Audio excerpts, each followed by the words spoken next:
Okay, and you've said that ETs have been helping humanity behind the scenes for a long time. But aside from technological progress, it doesn't seem that way. Governments are still corrupt, secretive, and even hostile to their own people, as if they're trying to control or enslave humanity more and more. If some already know you exist and work with you, why is there still so much darkness and deception in the world? Because this is still the time of choosing. However, if you look for it, you will also see signs in the opposite direction of positivity. So the idea is to pay attention to things like congressional hearings in your own country here in the United States, where they are now exploring things like the existence of extraterrestrials and UFOs and being more open about the idea and willing about the idea to listen to different people's experiences and encounters with extraterrestrials and UFOs without ridiculing them, without endangering their careers. That's a sign of extraterrestrials working behind the scenes with government officials to allow for congressional hearings to occur that will be more openly commenting and communicating and talking about the idea that extraterrestrials and UFOs do exist. So, those kinds of things are the signs that extraterrestrials are working behind the scenes. There are also many extraterrestrials working within what you call the United Nations and in many different countries, again, opening the doorways to sharing information with the idea of the existence of extraterrestrials. And also, you are seeing some evidence of the advancements in things like medicine, genetic engineering, things like that, that will be used in the next decade or so to mitigate many different kinds of conditions and diseases on your planet. So while it may, to some degree, seem subtle at the moment, it's just that the idea of the negative side is so much more blatantly obvious that it can, to some degree, obfuscate the positive side and the positive work being done behind the scenes because it is still behind the scenes. Therefore, it will leak out more and more. You will start to see more and more evidence of what's going on behind the scenes, up to and including the moment of open contact. And from that point forward, things will start to shift where those who have been perpetrating the idea of negativity will start having their own negative reactions, and some of which may decide to have more positive responses to the presence of extraterrestrials.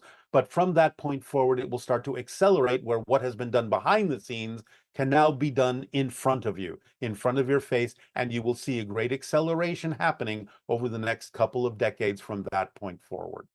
And can you tell us more about three, is it 31 Atlas? No, it's 3I. In other words, it's the 3I Atlas.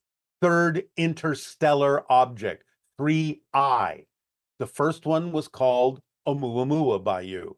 That would be 1I, Oumuamua. The second was called Borisov. That would be 2I, Borisov.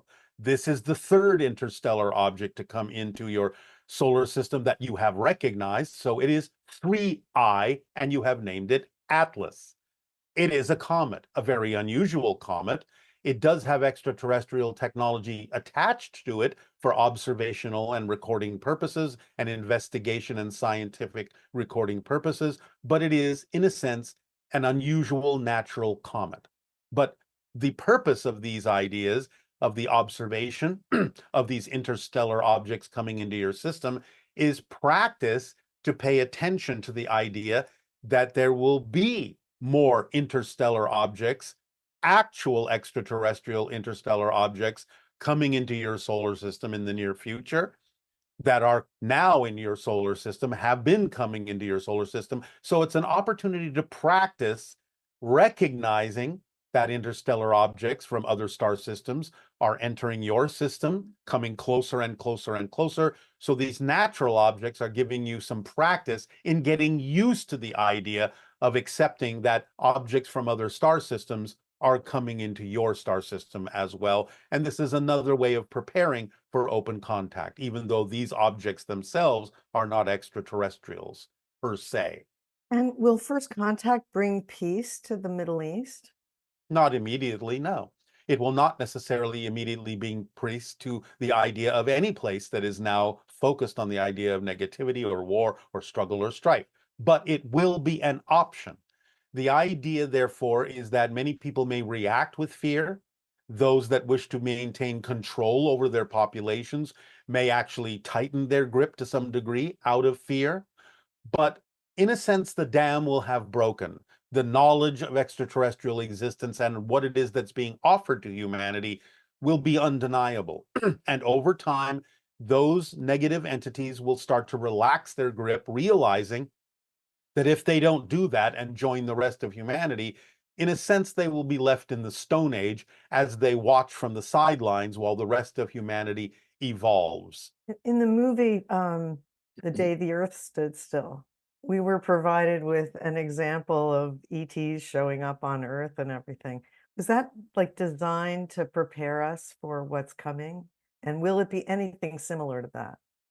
It won't be quite as similar to that idea. It will be a little bit different, but those kinds of things are also some of the evidence of extraterrestrial preparation behind the scenes. Some of the things that are going on in your movies, in your television shows, have been suggested by those who are working among you to get you ready and prepare you for the idea of extraterrestrial contact and open you up to how beneficial that can be for your society. So it doesn't mean that human imagination is not involved. It simply means that there are souls that have decided to have physical incarnations who are open to receiving this information from higher frequencies and putting it into their creative endeavors, like movies and TVs on your planet and books. But also, there is some participation on the part of extraterrestrials sending this kind of information and seeing who is willing to pick up on it and incorporate these ideas into your creative works, as well as actual extraterrestrials behind the scenes making suggestions for these kinds of stories. So again, it's kind of a collaboration. And when open contact occurs, will those of us who are already more vibrationally compatible be able to move onto some craft to live in?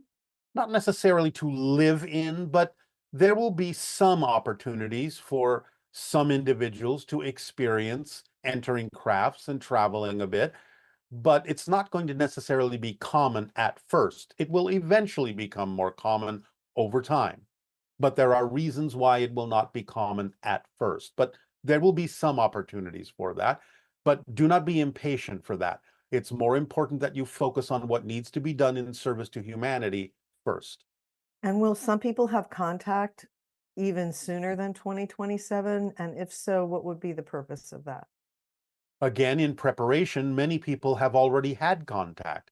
It is to some degree, again, behind the scenes and few and far between, but contact has been going on for a long, long time. And I remind you, when we talk about the idea of open contact, we're talking about what you typically refer to as Western civilization, because there are many indigenous cultures that have had contact with extraterrestrials for thousands of years, such as your indigenous Native Americans, as you call them. They have known for thousands of years that they are connected to what they call the star people, and they are connected genetically, and that the star people are their ancestors. So the idea is that for the most part, the Western civilization is the last culture on Earth to understand that this is going on, and open contact is referred to as open contact because once it's exposed to the idea of your Western civilizations, then finally your entire planet and all the cultures on it will finally all know that extraterrestrials exist. Whereas up to this point, only some of them have known that we exist. And this person is asking, I was wondering how we can contribute to open contact when it happens. For example, one of my passions is to study Earth's true history, which you said we will get in detail after open contact. I'd like to help others integrate that knowledge as some sort of teacher, or as I would call it, a galactic historian. Is that something that would be useful for others, and should I pursue it? I know that not all of us will be enthusiastic about meeting our galactic cousins and shattering old patterns, but I'd like to help facilitate it. Yes, as I said, Your history will be provided, and also the opportunity to learn many things and to help disseminate information that you feel will be valuable for the evolution of humanity. So many humans will be given the opportunity to learn certain things and how to proceed in sharing that information with others as well, if you are passionate about being involved. So, yes, those opportunities will exist. Will different governments respond differently? I guess I would assume that. Yes, you can assume that. Will some have a negative reaction to the contact and some have, because of religious beliefs or, things like that, if it's a s Yes. Yes, the simple answer is yes. There will be all sorts, a whole range, a whole spectrum of emotional reactions, fear-based reactions, positive reactions, everything in between. It will only settle after a couple of decades by your Wow. year of 2050. So the idea is that at first, everyone will be given an opportunity to react however they want. We're not going to force anybody to change. We're simply presenting you with the option and the opportunity because it's time to do so for a variety of reasons that we will not deeply go into at this time. But it is in the best interest of humanity to be exposed to the existence of others beyond your planet at this time. But what you choose to make of it is up to you. We're not going to force you to react or respond in any particular way. Those who are ready will respond positively. Those who are not may respond negatively, but that's okay. We're not going to force you to experience anything. It's up to you to determine the pacing and the timing in taking your time to understand how to integrate our presence into your lives, if at all. But that's up to you. And so we can expect things like some news stations will carry it as a negative thing and others will say it's a positive thing. Yes. Well, that'll be interesting. Um, Yes. Actually, it'll probably be one of the most exciting things that have happened in a long, long time, you know? One way or another, although there are many exciting things happening on your planet every single day. That's true.